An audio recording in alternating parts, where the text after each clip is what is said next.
Christian can hook me up. But I'll also look for other like. Okay, now I sound really petty. Oh my god, why did I say that? Oh my god, I didn't think that through. No, Oh I'm god, playing. I didn't think that through. I'm playing. I didn't think that through. Trolling you. I'm trolling you, Raj. He just looked back at me. It was like, No.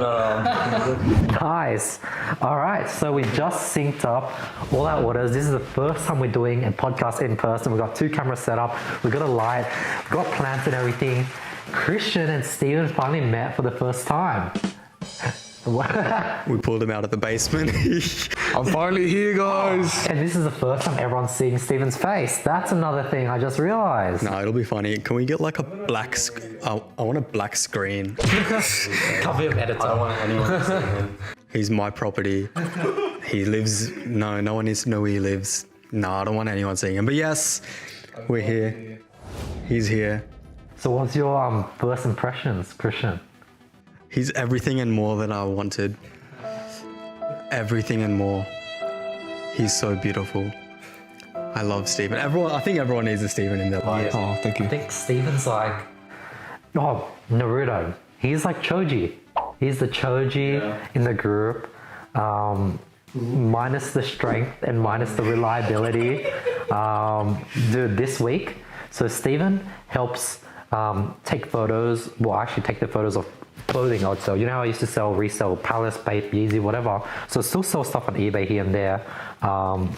So one of the products, it was like a jacket called the Running Man jacket, or it was like Palace running jacket.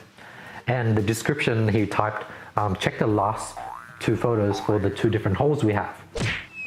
And then someone bought it for like $180. And I checked the last 2 photos.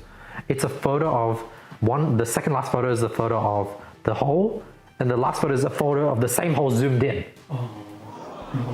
And I was like, Steven, the last 2 photos are the same hole. I was like, no. And then 2, he named the jacket the same name as some other jacket. He didn't name it the right name of the jacket. We had 2 jackets that were completely different looking, named the same. But like the last photos doing the same photos, that made me facepalm real. So as you can tell, he's a work in progress. But he's our work in progress. This is our Steven. Yes. When I touch Steven, I get like a jolt of angst. I don't know, it's like really... No, don't worry, I love you, Steven. I think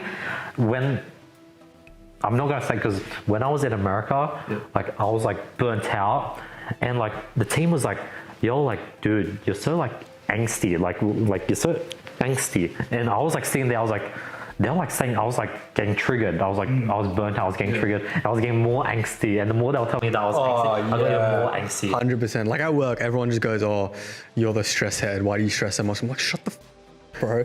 Like obviously I'm stressed for a reason. If it's whether it was work or something else, like don't just pounce on me more and just get me more mad. It's like exactly, and just compounds and it gets worse. What are you trying to do? But look, anyway, we're in episode 10.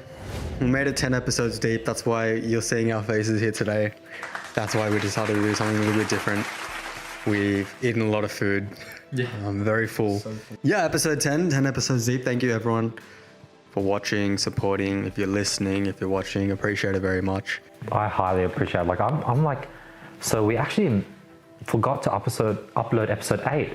And as Christian was saying, people were like, yo, where's the next episode? And I was like, holy shit, like we have weekly listeners now. And one, I want to say that thank you. I appreciate you guys. Like I really do. And 2, like, damn, this is awesome. Weekly listeners, like what the I didn't think we'd get to a point either where we'd be like, yeah, to the point where we have maybe like a core select few weekly listeners, but more so that 10 episodes deep, you know what I mean? Like we have like at least 15 to like 25 listeners that are like rabid, where they're like listening to like a lot of like a huge portion of this. So thank you guys. And like obviously YouTube views also like count as well. So thank you everyone that watches as well. So and YouTube would add like another YouTube will get like 80 to 150 views, and then like probably like 5 to 10% would stick through to the end. So that's like another like solo like 5 extra listeners. So thank you guys if you guys are listening from YouTube. But yeah, as Christian said, Christian brought an amazing feed. We just had an amazing feed. We're talking, catching up. I think everyone here is in a food coma, so we're going to try talk. I'm just going to talk a lot to get everyone waken up to make sure we sort of. I have this theory: when you eat a lot of food, like when you go through the afternoon slump, you either like succumb to it and you just get knocked out, or you like work fast enough where like you can burn off the food before you get into coma. So like you're trying to like balance it out and start burning off the food and have the food work in your favor just before you burn out. It's literally a mental thing, eh? Like I've noticed it as well. It's like, well, everyone it's called the 3 p.m. slump essentially, where it's like you get to that point during the day and it's just. People survive that in the 9 to 5. I struggle with that. I struggle as well. Like usually that's a time where you get a coffee. Yeah. And it's just such an unnecessary expense that I really need to stop sort of getting into the habit of doing. But it's like also like just get up and just like, because the way we work is we have a break in the morning. Well, we're entitled to a break in the morning, obviously lunch and then afternoon. Oh, tell me about the morning break. Yes. Morning break, it really depends because if there's a lot of work. Just get past it. Yeah. Oh.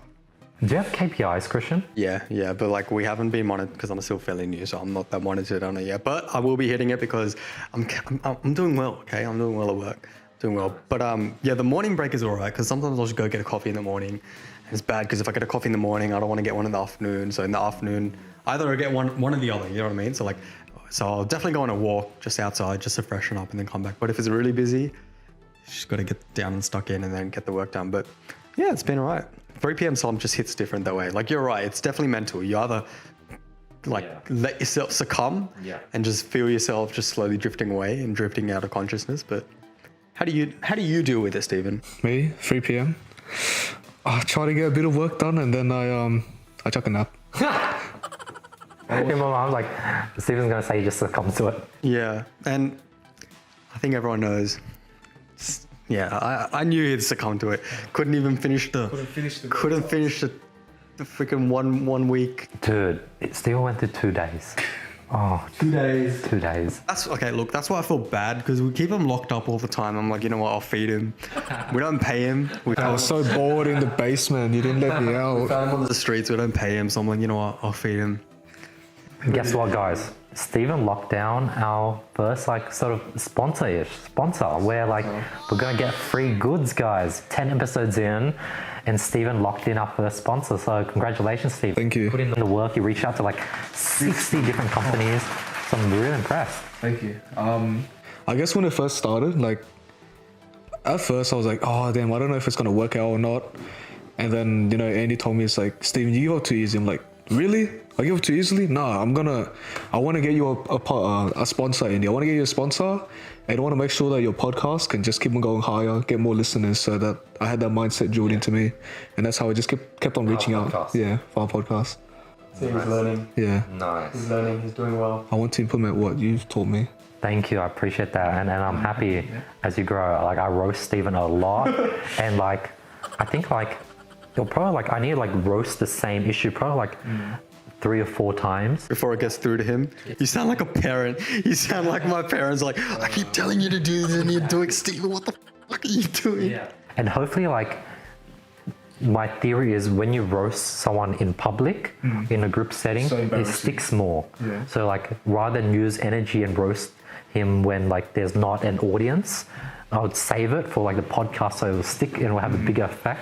Because when you roast someone or when you like criticize, it's like tiring. Like I don't want to go ahead and tell you guys that what's something that Stephen did today that was facepalm. Do you remember anything? Was it? Oh yes, I remember. Okay. When we were filming the TikTok, and then like my hands were like so shaky trying to bring the thing in, and I was like, shit, why can't I do this? And then you were like, Stephen, you're so like retarded. What? I was like, shit. I think what would improve is if we let you out in the sunlight a lot more. Just don't keep you locked up in the basement all the time. Look, he's our work in progress. He's our happy work in progress. But we move on. How was the week? I need to do the hover hand. My week was pretty good. Starting to find my balance. Like over like the last week, So today's a Saturday.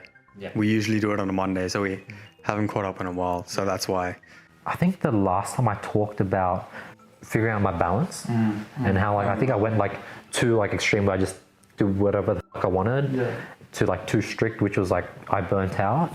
And this week I found out like the power of sleep. Like I just started sleeping more, and all of a sudden I just started becoming more happy. But it was so hard. It took me like the past 2, 3, 4 months. Like I knew that, okay, to fix burnout, you just sleep more. But why did it take 3 or 4 months to get to a point where I started sleeping more? Because like when you're burnt out, for some reason you procrastinate, you can't sleep, you struggle to sleep, you look at your phone because you can't sleep, then as a result you sleep later, as a result you get less quality sleep, as a result the next day you're more burnt out, so you're more prone to those things I just mentioned. It becomes this bad cycle. So the lessons I've learned is, if I get through like a pretty like exhausting point, just like cancel a day and like start reading at 7 p.m. till I knock out. To just reset and just start sleeping early every day afterwards to just completely get back to the perfect state. I thought that I needed to like go on a holiday, take time off, go to like New Zealand or like go to the outback and like get an Airbnb for 2-3 days. But I think all I need is just like more sleep. And like I'll just get back all the energy that I'm missing, because when you're like working like burnt out or less motivated, you're like 70% you. So that was like one new thing I discovered. So hopefully I'm just gonna sleep a lot over the next 1 or 2 weeks and just like get back to my peak. That's the goal. Not read. I've heard that being on your phone a lot just before you sleep is really bad for you, apparently. Like really bad for you. I don't know what sort of scientific or whatever effect this has, but all I know is like it impacts your sleep really negatively. You like it. And it becomes this bad habit where the moment I walk into my bedroom, I just whip out my phone. Yeah. It's so weird. And I lie down and I'm trying to pick up the phone, my book, but instead I pick up my phone and I check a few things. And I end up checking a few things for the next half an hour. Yeah, like I don't know. It's just something that I do all the time now. Like I close my lights. I turn my lights off. I go into bed, and I'm on my phone. Yeah. In the dark. I'm in the dark. I'm on the phone.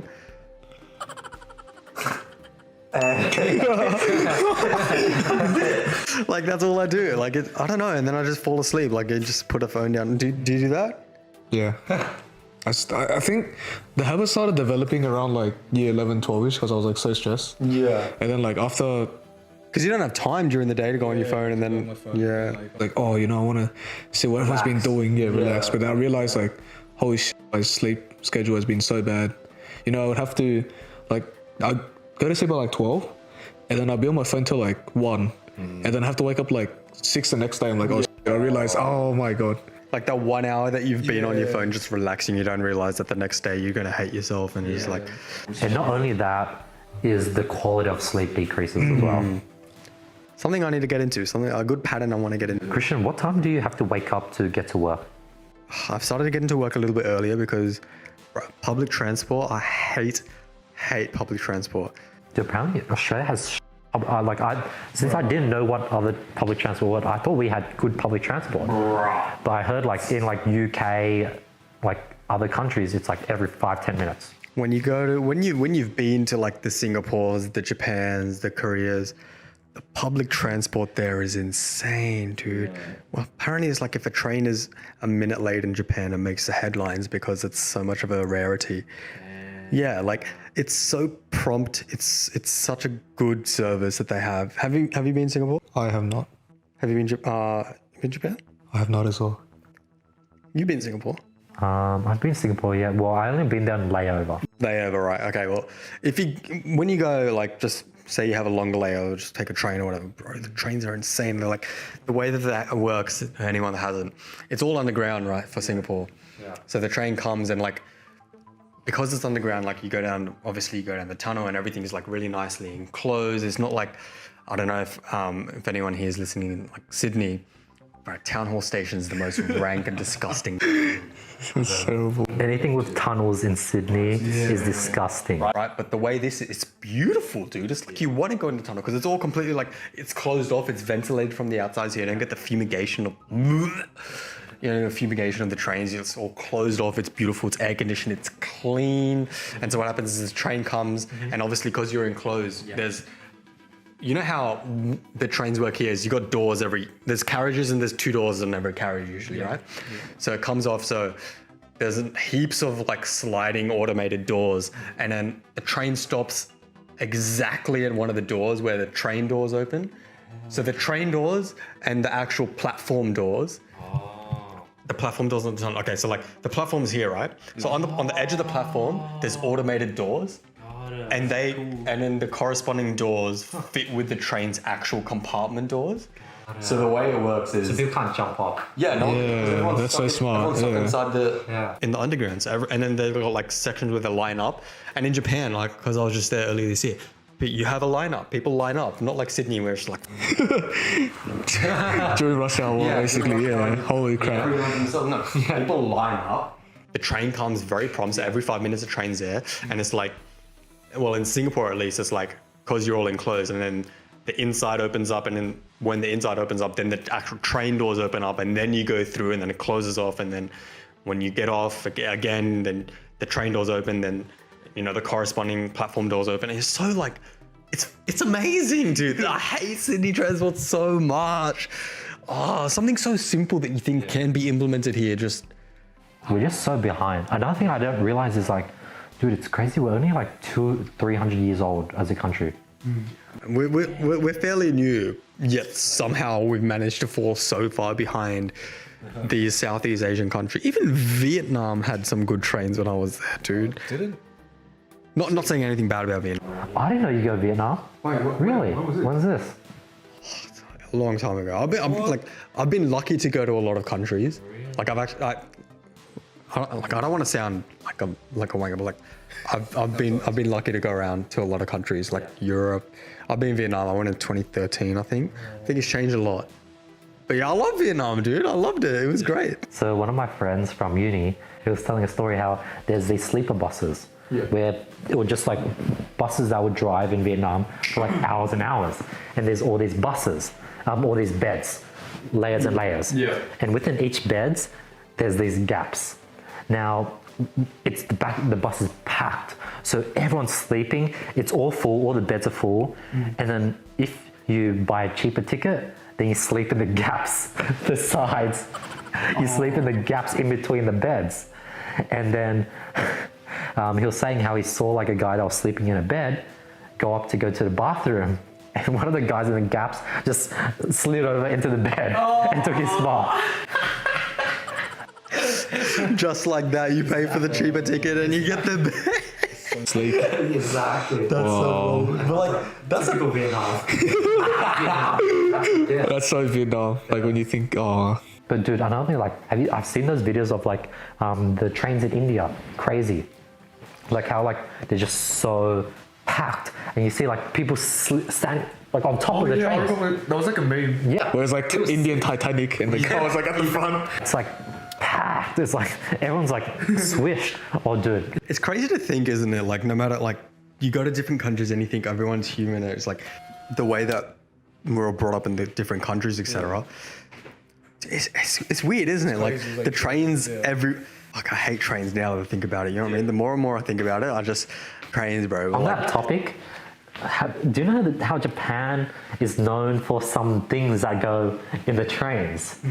How like the trains get really packed, and like I don't know if it's like fake or it's like based on real circumstances, but do you know like how like do you know what I'm talking about? How like those videos. they would like get really tight and guys would just start like groping or like girls, and like the girls like are so shy they wouldn't say anything.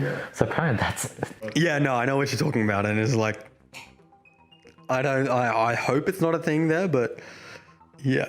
Look, at the end of the day, internet's just a it's scary. weird, scary place, because when these ideas and these videos just become so common and frequent and easily accessible, it goes without saying with anything. The spread of misinformation, this topic. And I wanted to say, like, our generation, we didn't have any other things. Like we didn't Correct. we forget that people in the past they had to these kids, 12-year-old kids, they'll sneak into Library. or 7-Eleven or like corner shops, and they'll steal magazines. I was like, holy shit, that's a thing. That was how they accessed it, And like you can't imagine using a still photo. Like that's not. Yeah, like think about it. Like 20 years ago, you'd have.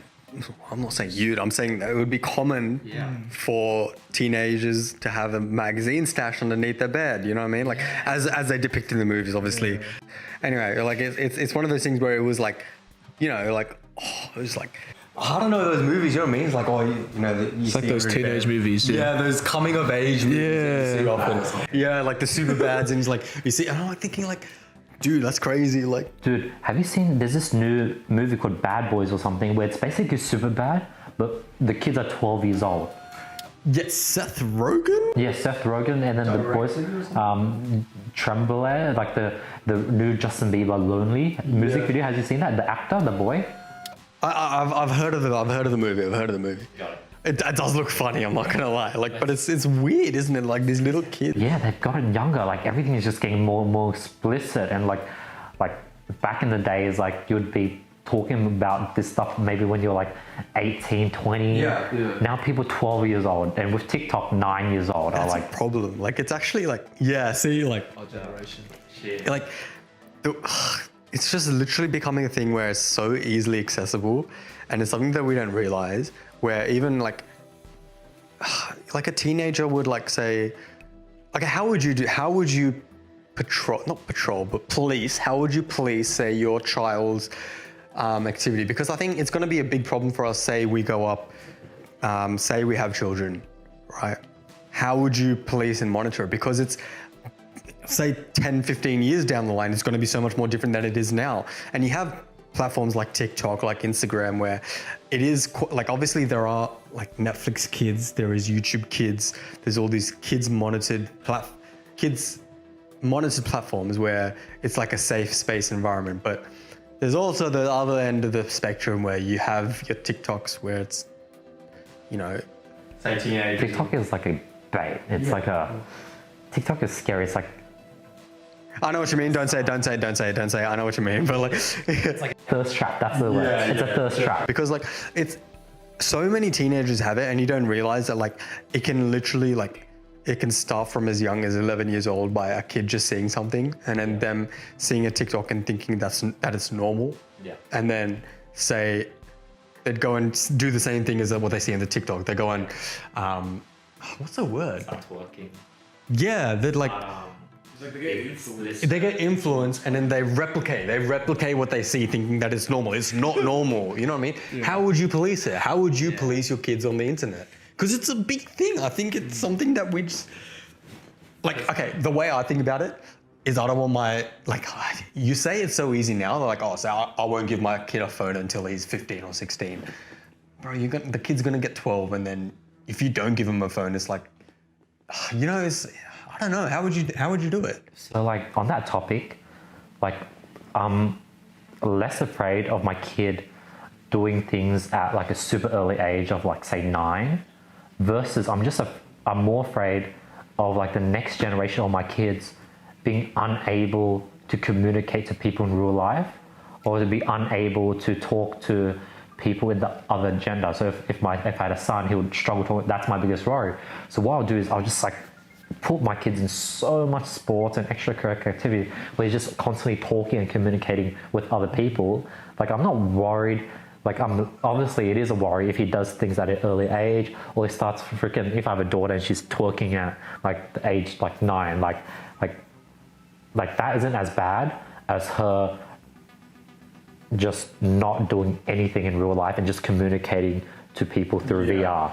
That's more scary. So I just like force them into outdoor. And I feel like by default, if you like get kids like active, they sort of progress at like a normal human rate because they're not like consuming content and they're not being influenced. 100%. So that's the plan. And on topic of phone, I've thought about it a lot. I think like I'm gonna give my kid nothing. Like I'm gonna like literally give him nothing, where like if he wants something, he's gonna have to figure out how to make it. I might be like, if you want, you could wash my car for $5. 100%. That's the way we learn. You gotta work for it. You gotta work in order to get a phone. Did you grow up like that? Not really. I'm the only child. Yeah. I'm the only child, so I was really spoiled, and my parents loved me too much. Yeah, it's a nice change over here where we're in the basement and everything. It is. Welcome. I'm learning. I'm happy to learn. a taste of real life. Yeah, I'm happy. I'm happy. That's what I want to I have know. a feeling like if Steven didn't go through, like, didn't join my, like, didn't start working with me and interning with me, and he went straight to workforce, I feel like he'd get roasted hard or like bullied hard. And I feel like through this process, when he does get ready for the workforce, he's not going to be a target, because I feel like Steven's this target. Like, you just And we're not saying that in a bad way. It's more so that you'd be a bit naive in the way that what's out there. Yeah, and then you'd just be like, you'd just allow yourself to be put into situations where you shouldn't be in, and it's something that you just eventually just learn. And then I think we're all at one stage naive. But going back to what you're saying, circling back, I think it's so important. Where I wouldn't give my kid a phone until say. How are you raised? Because I think you turned out pretty well. You were like, I don't know, middle class or like, and then you turned out like pretty well, and you got a job early on. Yeah, the way I did it is like, same as you in the sense that, okay, so from the start, like I didn't get a phone until like high school. I know I wasn't allowed Facebook, so I didn't have Facebook. Yeah, I wasn't allowed Facebook as well. Yeah. So I didn't get Facebook. Everyone was always like, oh, you seem like a guy that's always had Facebook. Shut up. No, I don't. You know what I mean? Like, What's your Facebook? I don't have Facebook. I'll give you my Messenger. Give you my MySpace. Wait, wasn't that a while ago? You like that? Or like, communicate through Viber, through the old days. But yeah, I didn't have Facebook at all through high school. I didn't get a phone. I think I had MS. I forget. I didn't have a phone until like year 9 or 10. Dude, I had the brick. yeah. Kids. They will never know the struggle. They Yeah. will know the struggle of having a brick phone. Even you, shut up, dude. No, my first phone I got was like a small Nokia. Oh, okay. Like, I take it back. how old I was? I was like Year 6. probably year 6. Yeah, but like when you unlock, Year 6. Everyone deserves a brick phone when they're in year 6. Yeah. it was terrible. Actually, I will give my kid a brick phone. I'll give my kid a brick phone in year 6. I don't know. I remember playing Snake. Till year 10. Yeah, I didn't have a smartphone until year 10 as well. Yeah. When I take it out, like I'd have to like run away, or if someone sort of like, dude, like that could like hurt someone, dude. I hate that. That's the thing. I hate that. Like I hate that it's become a thing where it's like, wait, pull it out again. What do you got? Like, man, I'd hate that. You know what I mean? Like I remember playing Snake on my phone and like the good days. You know what I mean? Like kids nowadays will never understand. Yeah. Yeah, exactly. It was fun. You know what I mean? It was like. So the way I was raised, going back into it, like I didn't have that until like, I think I might have had like a really crappy touchscreen phone which had nothing on it. So yeah, I played sport, I did swimming. So the same thing, like how you did swimming? Like really young. It's important. I think all kids should start swimming when they're really young, because it's actually, even though I haven't swam in like properly. Yeah. Yeah, like I think it's important. Like when you're kids, you should learn to swim, right? Yeah. So even though I haven't swum in like 13 years, I can still hold my own, right? But like, the same as you, how you said, I want my kids to play a lot of sports and stuff. Yeah, I think my parents are the same, where they wanted me to play a lot of different sports, etc.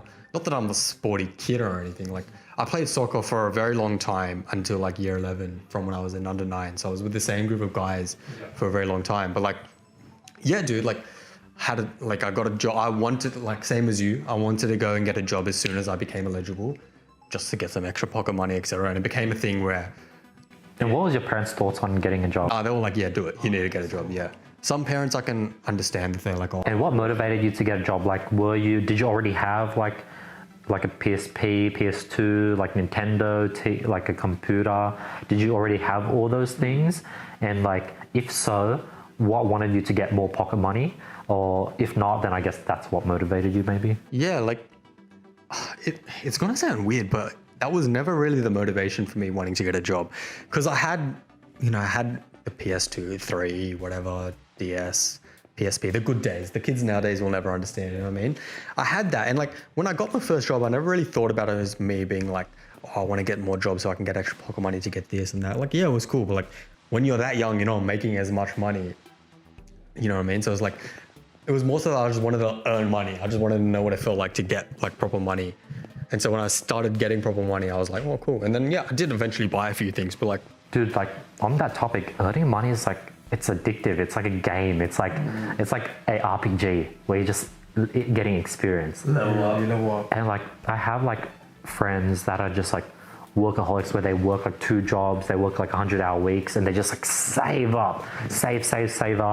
And like, they're probably gonna get a house by the time like he's like 26, 27, he's gonna get his first house. He's gonna, easily put 20% down, and he's just like saving. It's like this it's fun. yeah. And like, it is something that you can get into the habit of when you are young, especially. Like, I don't think it's something that I was more so like, oh, save, whatever. It was like, I don't know, like when I first started working, it just became part of my work ethic, in the sense that I always needed to keep my mind active, and then Even during And through sports as well. Yeah, through sports. That like made you want to always keep yourself busy. yeah, and I don't know, like it's kind of weird to think about it. Like I can't imagine myself not working. So like the period early this year where I wasn't working was the first time since maybe, dude, when I was 16 where I haven't worked. Damn. And like I've always been working casually at that time, so it wasn't like I was working every day of the week, you know what I mean? It was more so like, I had to have a shift maybe 3 days a week, and during holidays 4 or 5 days a week, and then have 2 days break, but like, yeah, it was really different. But like, yeah, it's weird to think. Didn't really think of it that way. How about you? What was your motivation? Was it to get the new gig, new stuff, etc.? One, I was like thinking back, I was like, damn, like from a young age, I was like, I enjoyed filling up the piggy bank. But I think like what really like drove me to like get to where I was, like I was that kid that had the brick phone for the longest time. I was that kid that didn't have a console. I was that kid that I was really lucky with my dad, since he fixed computers. Like I got a computer at a young age. I got internet at a young age thanks to my dad. But other than that, like no consoles, no nice shoes, I didn't get dude, remember in high school, the Lonsdale backpack? Oh, the small one? And they had like the different like colors. Oh. Bro, kids these days will never understand, dude. That was swag. That was real swag. If you didn't have, I didn't have a Lonsdale backpack either. I didn't have one yet. I think everyone wanted one. Shirt maybe with the tie, the shorts, and the big fat black shoes. But if you're more swaggy, you might get black Converses and the Lonsdale black backpack, and you would like bring like one textbook and like one calculator and a pencil. That was it. No pencil case, and you might bring like a freaking sandwich, and that was it. No water bottle. No water bottles. Yeah. Then you had swag. But yeah, I never got any of that. So that really like made me want to just like earn money so I could be able to get all those things. And ironically, when I started working, I wouldn't spend my money to get those things. See, I know what you mean, because when I started making money, it was like, I knew I was making money, but it was always like when I asked, because when I got my first card, like debit card, because nowadays whenever you get a card from the bank, you'll always get a debit MasterCard or a debit Visa card, right? But you could always, back when I first got a card, it was just a key card. Oh, yeah. So it wasn't a debit MasterCard, so you couldn't use it to make online purchases or whatever. So whenever I'd want to make an online purchase, I'd have to buy like a prepaid card. And that was like in year 11. I was doing that in year 11 and 12, where I was like, that's when I started like buying clothes. Because I wasn't buying clothes like with my money before. But like, yeah, I was the same as you. I was finally earning money and I wasn't spending it. I didn't know. And then like, I wasn't monitoring my finances when I was that young, and then I looked at my account for the first time in like year 11 and 12. I'm like, damn, like boy's been saving, you know what I mean? Like it's one of those things where I didn't realize. I think, and it wasn't a lot of money obviously, but it's just when I was like in year 11 or like year 10, no, around like year 11, 12, I reached 10K in my bank account. I was like, whoa. Like after years, like a whole year of working like freaking, like, you would work 2 shifts a week, and then out of those 2 shifts, it might be like a 4-hour shift and like a 6-hour shift. And by like the end of the year or year and a half or 2 years, you'd have 10K out of nowhere and be like, damn. So I can definitely relate to that. I remember when I hit that first 10K as well, in the sense that, you didn't realize, because you're always just working and you didn't like, I don't know. I think it's a good ethic to get into. Obviously, some people don't want to work. Some people's parents say that they you know, oh, don't work, you'll be working for the rest of your life, etc. Look, at the end of the day, it is up to you. If you want to do it, I definitely say do it. I mean, I've met some of my best friends through work. I still hang out with my people from my first job, etc. You know what I mean? Like you learn a lot. But yeah, kids nowadays never understand. I think like another thing like people really want to do is you want to keep like leveling up with each job. Like I started at McDonald's, then I moved to retail, which was K Mart. I moved to swimming instructor, and then I would have like kept doing more and more things, but then I got into entrepreneurship. And now I'm an entrepreneur at the age of 21. But I saw this, there was this girl that used to work with me at K Mart, and this was year 10. So this is roughly, how many years ago? 2014, 6 years ago. 6 years ago. Damn. And I went shopping at Woolworths. That's like our Costco, to buy some groceries. And she was working in Woolworths. So like she just stayed in retail for like 6 years. So you want to be able to like keep stepping up. Like the next step could be from retail, maybe go to like a call center or work in like a higher level retail rather than working Kmart, working like David Jones or Myers, and just or like Louis Vuitton, and just keep moving up. I think that's also super important. And then if you just keep moving up, by the time you're like 50, you're gonna be like a high manager role in whatever degree you studied in. So it's all about moving up. 100%, dude, 100%. Like I think it's something that happens internally. Like I didn't realize it, but like when I take a step back and think about like the different jobs I've had, I can 100% agree and say that like, I think you get to a point where you know yourself, all right, yeah, I've had enough. I still remember the day I wanted to quit Kmart, like my first retail job. It was Christmas, so like prior to this, Stephen and I were having a chat. Stephen wants to try and get his first job, and I was telling him how I hated Christmas, because Christmas is for retail workers. Retail workers that work in Christmas, man, I feel for you, man. I've been there as well. Like it's just the worst. But yeah, so remember, like it was just a little bit after Christmas, and the way that Kmart always work is they love to understaff and then complain that the work doesn't get done because there's only one person on the floor cleaning up entire mess that gets made during Christmas. And like, I remember one day walking into work, and like by the end of it, I literally just left. Like I didn't clean up after, like I was cleaning up during the day. Like obviously I was cleaning up during my shift. Yeah. And as soon as the shift, like, cause usually there's so much that needs to be done, and maybe you'll say like half an hour after your shift to like clean it up properly so that the morning people can come in afterwards and get started. I left. I just left. And my manager literally called me up on it and sat me down like, why'd you just leave? The next day I'm like, and that's when I handed it in. That's when I handed it in. I'm like, no, I can't do it anymore. Like I'm not doing it anymore. But this is like second year uni, so this is 2 years ago I quit. 2 years, early 2 years ago. So I was like, yeah, you get to a point where you've had enough, and then you get to the next job and you get your next challenge, and then you keep going. And yeah, it's a cycle. When I was at McDonald's, I already knew that I was just gonna stay. All I needed was 6 months. 6 months, and then that's on my resume, and that'll help me get a retail job. And then like 4 or 5 months in, like everyone's just like when it's packed in Macca's, it's hot, you're sweating, all the managers everyone's yelling at each other, people like drama, and everyone's just blaming each other, and it's that type of culture. Everyone's smoking, everyone's like taking smoke breaks, and eventually I was like, I don't want to work anymore. And I put in my resignation letter. I was like, hey, due to my eczema, which was like one of the reasons, dude, it was just like so bad for my skin. But it wasn't like too bad. But it was bad enough to want to leave. Yeah, I get you. Exactly.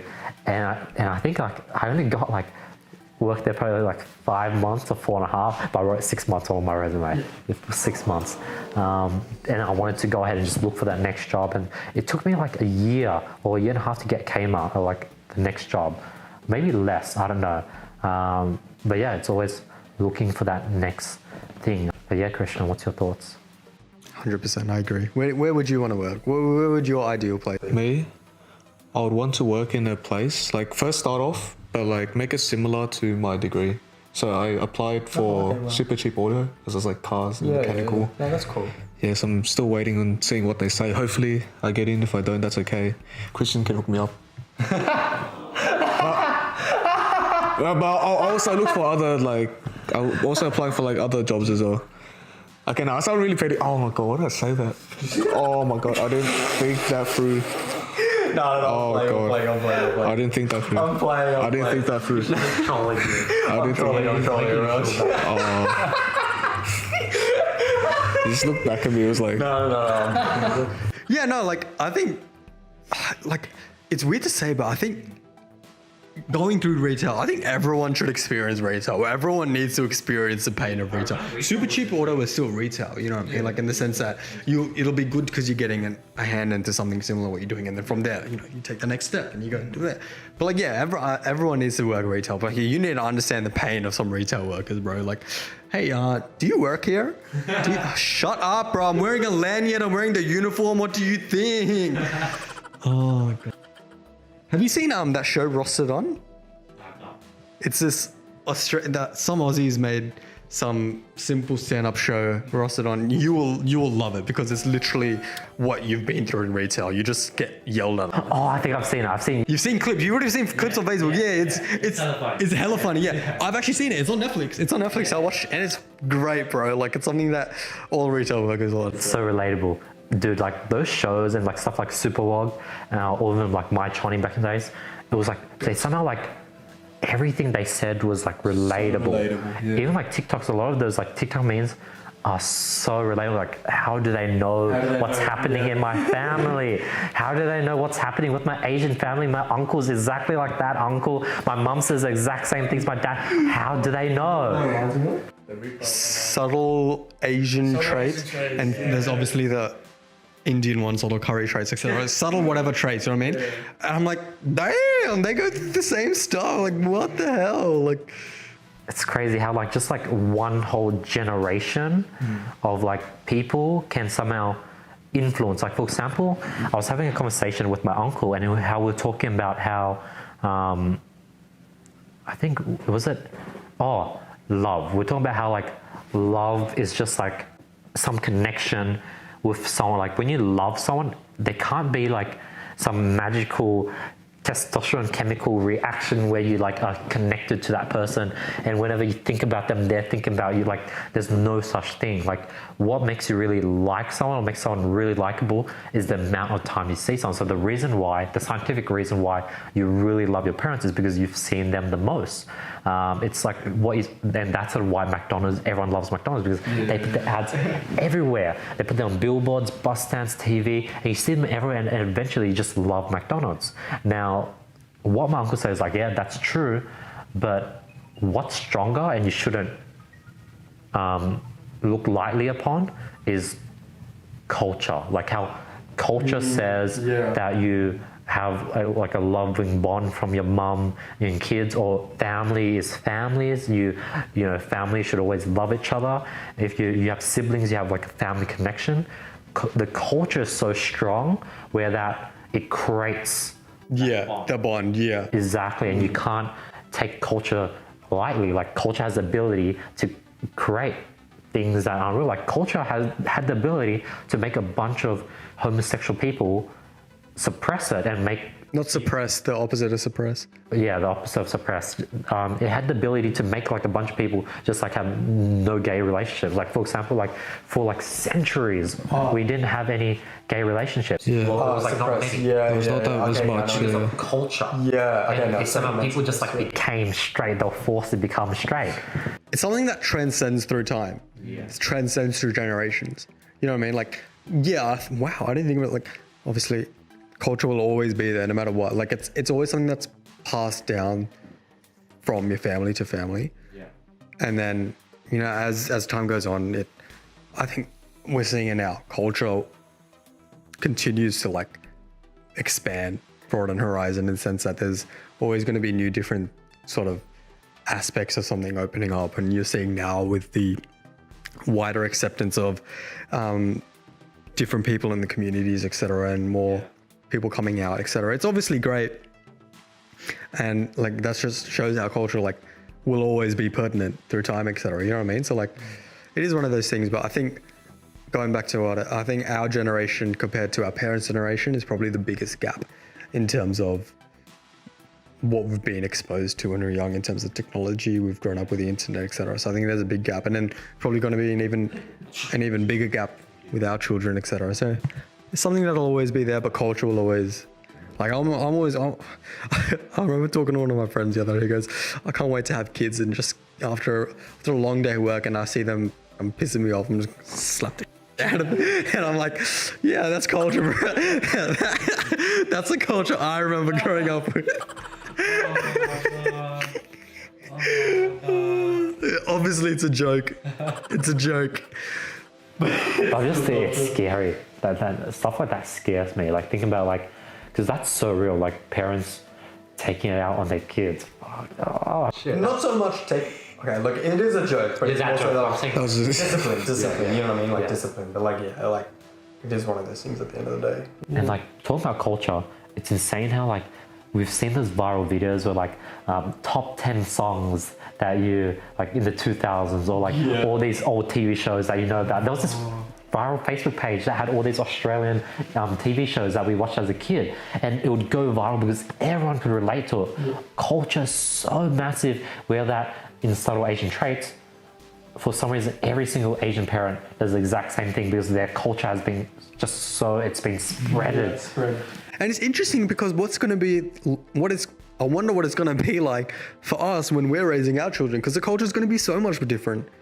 There's like inherently we don't realize it, but like we're going to have these same sort of traits that we were brought up with from our parents in terms of how we were disciplined, how we were educated, how we were brought up. Those sort of traits that we don't realize we're going to eventually pass down, right? But there's also going to be other aspects given in like what's happening around the world and like continuous changing. I think, say racism for one, you know, that's something that's going to be very different from when we're there. But like, yeah, it all comes down to education. Dude, I'm just like thinking. Yeah, well, I saw your face. Like, what are you scheming, you little sh**?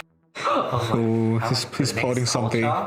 The kids are just getting softer and softer. I feel like as like the next generation, like kids, like for some reason, I'm just like imagining like in the Asian culture, like eventually, like when we have kids, it's gonna be like these kids like where they're like super young, they have like big bubbly heads, and they wear glasses because they're being on a computer, and they're just like doing the TikTok dances and all that. Oh my god. That full like dabbing everywhere. Oh, I feel like kids are just getting softer and softer. I don't know. What's your thoughts? Do you think like the generation is getting softer and softer? Yeah, 100%. I think that's probably what our parents and stuff thought as well when they saw it. I'm definitely way softer than my parents. Yeah. So, dude, my 1000%. dad, there's no way would be able to grow up. He's like frail and but like he can somehow carry fridges, even like your dad. Like my dad's frail, he can carry fridges, carry things, and I'm like, and back then I was like bulking, going to gym, and I was struggling, and he was just like dealing with, he was like good. And like my mom, she's definitely way stronger than me, and like I'm definitely much weaker than my parents, like physically and mentally especially. No, I think mentally 100%. way like being like I can't go through the same like. No, there's no way. I would never be able to do what they did. Impossible. But then on the other side, there's so many things that our generation are so much better and excel at than the generation above, for sure. That'll always be a common theme across all the generations, but I think children of first generation immigrants is the work ethic will never be the same. Yeah. There's no way. I won't ever be able to replicate the work ethic my mom and dad went through. There's no way. Like I no matter how hard I work, there's no way. I can't. I learned something recently about working busy and working smart, or like maintaining a boat versus doing things to make the boat faster.